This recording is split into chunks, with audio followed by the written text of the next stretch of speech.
For the greatest player that's ever lived, his perspective on a player's greatness should be held with a lot of weight. There have been a few times where he's revealed which players he respected the most, feared the most, and there was one time he revealed who he thought was the greatest player of all time. Unlike some people, he never flat out called himself the GOAT. He had so much respect for the greats of the past, and he's always said that you can't compare players between eras. So he's never answered publicly who he believes the GOAT is, but he surely had this conversation privately with his teammates. His teammate from the legendary 1996 team, John Sally, remembers the time they had this conversation, and he revealed to Vlad TV the player he believes is the greatest ever. Who did Jordan tell you is the greatest player ever? He would say Oscar Robertson. Okay. If you know anything about this legend, you can see why Michael views him with such high regard. Before his arrival, Oscar was the most statistically dominant perimeter player. He is famously known for averaging a triple-double in the 1961-62 season. He averaged 30.8 points on 48% shooting, 12.5 rebounds, and 11.4 assists per game. Michael wasn't the passer Oscar was, and he focused more on defense than grabbing rebounds. But there was one season where he gave the greatest Oscar Robertson impression by anyone not named Russell Westbrook.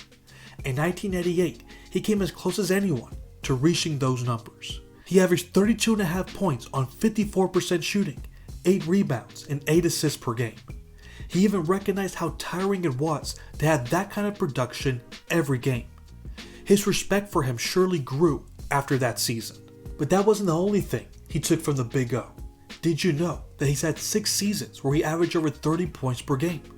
Only Jordan and Wilt Chamberlain have had more seasons of averaging over 30 points. The reason why he was such a dominant scorer was the way he used his size advantage to create space for his deadly jumper. He was also one of the most proficient players at using the fadeaway. Michael would also use that tool to his advantage to score over his defenders. Oscar was also famous for going up in the air for a shot and then passing the ball at the last second. Jordan used that trick various times during his career. But most notably, they had the same personality. They demanded perfection from themselves and their teammates. They could be tough on their teammates, but they didn't meet their high standards. Oscar Robertson had Jordan's DNA, and it's obvious that Michael took a lot from his game to terrorize his opponents.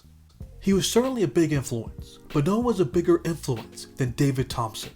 So much so that he chose David to induct him into the Hall of Fame. At the beginning of his speech, he explained why he decided to pick him. 1974, I think, when you guys won the championship. I was in love with David Thompson. Not just for the game of basketball, but in terms of what he represented. You know, we all, as Vivian said, we go through our trials and tribulations. And he did.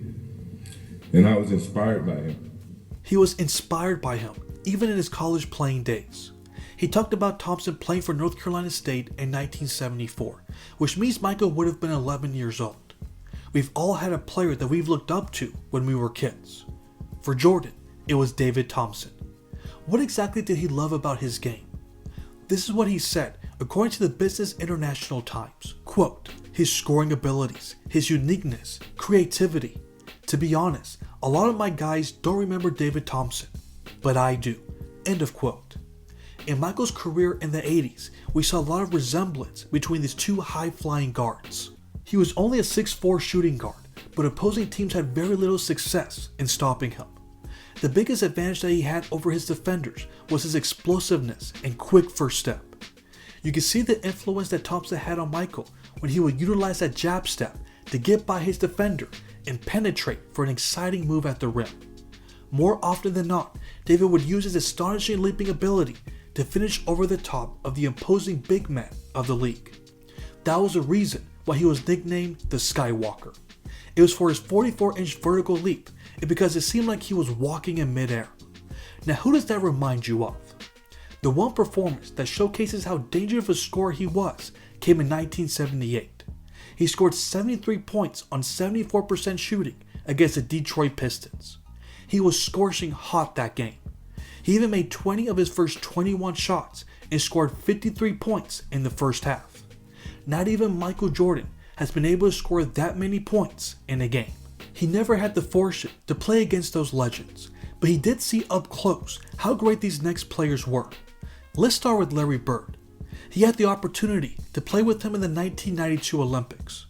When he was asked about how effective Larry could be at this stage of his career, he came to his defense by saying this, quote, "I don't care how old or in pain Larry Bird is.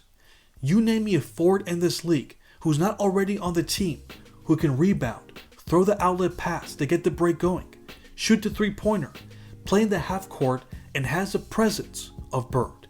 End of quote. He knew that there still wasn't anyone who could do all the things that Larry could. There were so many ways he could beat you. He learned that the hard way when he faced him in consecutive years in the playoffs. In both the 1986 and 1987 first-round series, he was swept by the Boston Celtics. With that context in mind, this is what he said about his rival during his retirement ceremony. Larry, I hate that you retired. Thank goodness. I'm glad. I'm tired of seeing your face. Brought a lot of sad memories to me, but I enjoyed you tremendously. I wish you a lot of luck, and I think you had a very wonderful career, even though you probably ruined a lot of my successful games against the Boston Celtics. Michael, of course, was joking when he said he was tired of seeing his face, but he surely wasn't going to miss losing a lot of their head-to-head matchups. Out of all the top 75 players he's played against, he had the least success with Larry Bird. He went 11-23 against him, including the playoffs. As he mentioned, he had a lot of successful games against him. That includes 2 50-point games and the highest scoring playoff game in league history. He scored 63 points on the road and still couldn't beat this guy. He surely learned a thing or two about what it takes to win at the highest level. He will later become a better all-around player, and I wouldn't be surprised if Larry Bird played a role in that. But he wasn't the only one that taught Michael how to win at the highest level. He saw Magic Johnson dominate the mid to late 80s. He was a player that he needed to surpass, and he respected very much the way he could impact the game. That is what he mentioned to Pat Riley in their one-on-one interview in 1991. He was asked who he preferred to play between the Lakers and the Blazers in the finals, and this is what he said. I'd much rather face Portland, being that Lakers got all the experience. They've been there many times. They got the players. Magic's so smart in those situations. He surely respected James Worthy, Byron Scott, and AC Green, but the player he was most worried about was Magic Johnson. Not just for his talent, but for how smart of a player he was. There was no one who knew how to control the game and make the right reads every time down the court. For a competitor like him to say publicly he would rather face another team proves how much respect he had for Magic Johnson. So much so that he came to his defense when the sports media was debating who was the greatest point guard of all time. This occurred after Steph Curry won his 4th title, and he felt the need to give Stephen A. Smith this message. Magic Johnson is easily the best point guard of all time. Steph Curry is very close but not in front of Magic. You must define point guard to really have a serious debate. Steph Curry is by far the best shooter, but Magic Johnson invented the triple-double. Not true invented, but makes it more noticeable in terms of the impact on the game. It's a point guard stat, to be honest. Magic was the best. By the way, Magic has 5 NBA championships. Just like Larry Bird, he admired his ability to do it all. He wasn't just the greatest passer in the game. He excelled in so many different areas. As Michael said, it's what allowed him to win 5 championships. It's a stat that Jordan values the most.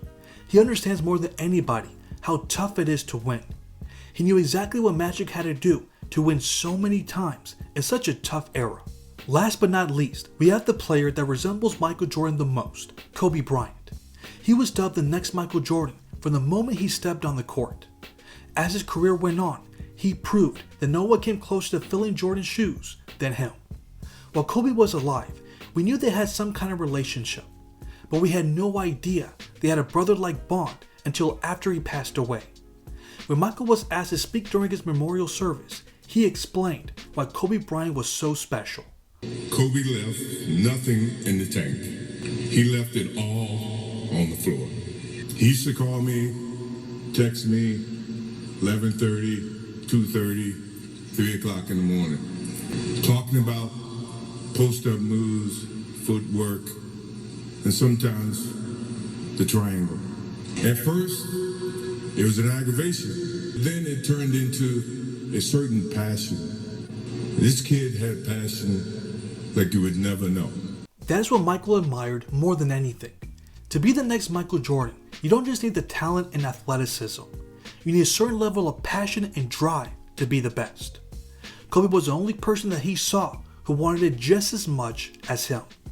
He didn't just form a respect for Kobe, but a love for him. Not all basketball fans truly appreciate Kobe's greatness, but the fact that he had the respect of the greatest player of all time was all that he needed. But what about you all? Why do you think Jordan respected these players so much? Which other players has he praised in the past? Let me know in the comments. Thanks for watching.